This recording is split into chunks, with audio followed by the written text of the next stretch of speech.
Good evening, I'm Sonia Jessup. It's been more than 2.5 years since the Grenfell Tower tragedy, yet still thousands of people are living in properties covered in the cladding which contributed to the fatal fire. The government nearly 9 months ago pledged £200 million to remove it from privately owned buildings, but leaseholders say they've yet to receive any of the money. Caroline Davis reports. Mariam found out not long after the fire at Grenfell Tower that her block had the same style of cladding. Since then, a lot has changed, but the cladding has remained the same. From the beginning of this process, I've got married, I've gotten pregnant, I've had a baby.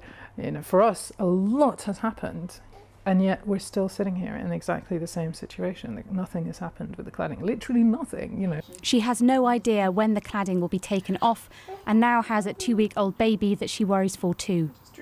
You know, that's the minimum standard of safety that I should be providing for her, is living in a safe home. But there's nothing we can do about it. We can't sell, we can't... we're stuck here until they fix this. So the government needs to get on with it. In May last year, the government did create a fund to help pay to remove this type of cladding from private blocks. It was intended to speed up the process, but nearly 9 months on from the announcement, no private blocks in London have yet had any money from the fund to get the cladding removed. 3 blocks, including this one in Bromley, have been promised money to pay for a survey, but residents here worry that that could take months.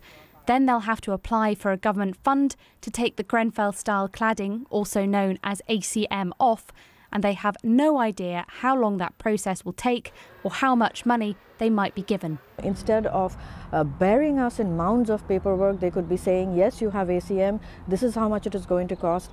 So my message to the government is to think about the people who are living in these blocks. Think about the fact that living in such an unsafe building is having on our mental health, on our physical health. Do not make this about money. The government told us resident safety remains our utmost priority, which is why we opened up a £200 million private sector ACM remediation fund. Government funding for ACM cladding is wholly unprecedented and based on the unprecedented risk it poses. Mariam's block has applied for government funding too.